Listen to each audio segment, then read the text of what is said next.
The Wayne football team found itself in a dogfight this past Friday at Northside, and in the end, the Generals had the biggest dog as Kimar Nelson rushed for 153 yards on just 26 carries with 2 touchdowns in the 18-12 win over the Legends, earning Nelson SummitCitySports Player of the Week. Kamar Nelson finishes off a long, hefty drive for Wayne.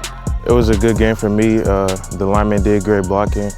I remember after they scored on us, I think it was the third quarter, I went to the sideline and the coach, he told me, he said, "You're gonna have to put the team on your back. I need you to run hard." And that's just what I did the next play.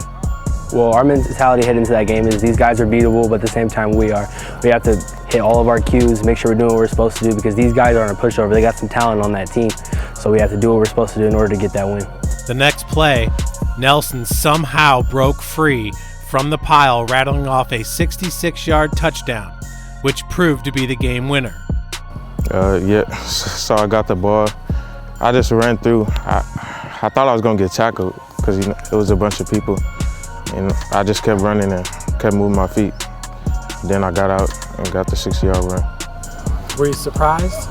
Yeah, I mean, everybody kept saying, we don't know how you got out of it.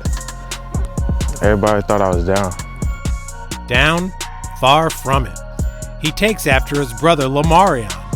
In the 3 games Kamar has started at running back, he's totaled 466 yards on 77 carries with 6 touchdowns, averaging 6.1 yards per carry.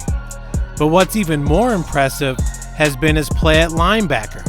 The junior leads the SAC with 82 tackles, 21 tackles for a loss, and 9 sacks. Unbelievable, the game that Kamar Nelson is having. He's the best linebacker I've ever coached, and it's all natural. He grew over the offseason. He had a good year in JV, but he wasn't a varsity player yet. And he hit the weights, works hard, and he's almost 6'2" and 210, and he's still going to grow more. And he's a Nelson. That's what we just say. He's a Nelson. And everybody told me he was a good running back, but he wouldn't. His freshman, sophomore year, refused to play it. And it's because he didn't want to follow his brother. And this year we didn't ask him. All of a sudden, he go to running back drills. And the first time he played running back, he had 177 yards. He's a great linebacker. He's a decent back, but he's a great linebacker. Kimar is just one of those rare athletes where you just ask him to do something and he can do it almost flawlessly. Like, he's just an athlete. Like you said, he doesn't really even play running back. You know, he's just a big body who's athletic and he can run. And he's just a great linebacker all around, just a great player, great friend, great teammate. So is Nelson better at offense or defense? Kind of hard to say. I don't really know. I'm just glad we have him. The Generals have been playing without 2 of their top wide receivers lost to injury in Keyshawn Tolles and Division I recruit Harold Mack. Mack is expected to return for sectionals and is lightning in a bottle.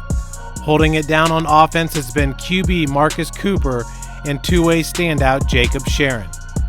Mack and Tolles were obviously great players, and they were key players on our offense.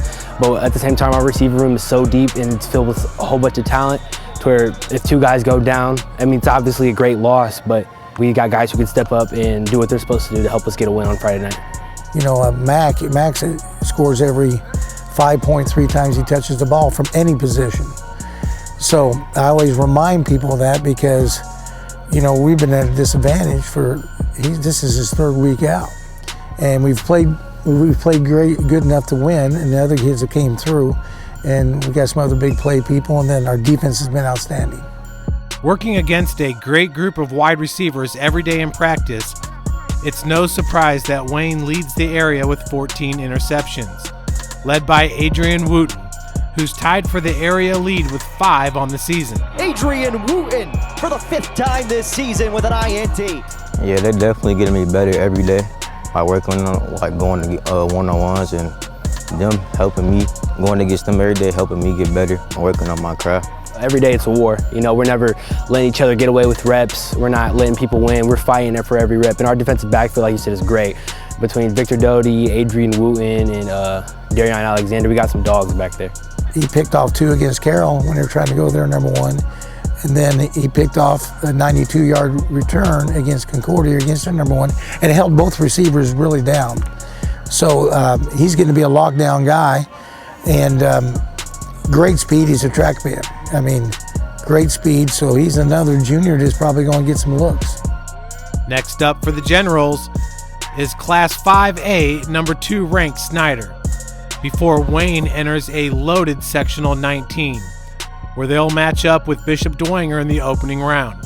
And being on the, quote, easier side of the bracket, the Generals feel like this could be the year to end the 26-year drought and win the program's first sectional title since 1996. I feel like with all of my teammates, it strikes a nerve with us, because we all know that Wayne's had the talent to win sectionals for forever. Like, there's always the talent. Like, I know past records of these Wayne teams don't necessarily reflect that, but at the same time, like, I've been around Wayne for like pretty much my whole life. My dad went to high school here.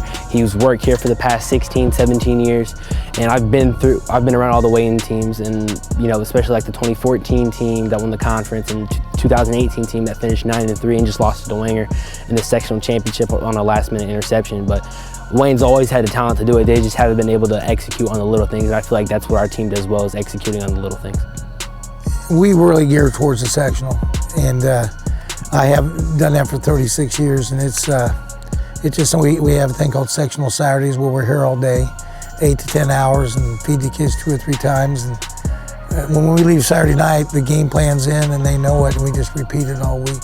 Yeah, I feel real confident about going into sectional, getting Dwenger first. I feel like we can make it to a sectional championship and possibly make a big run. We just want to study our opponent as well as we can. Just continue to work hard, practice. The coach, he's been telling us all week, just get ready for sectionals, and that's what we're doing. For Summit City Sports, I'm Jeff Mahoney. Good coverage, Good coverage. Yeah, big. Masters Heating and Cooling presents today's Football Player of the Week. Make Masters your only call for all your heating and cooling needs, because Masters gets there faster.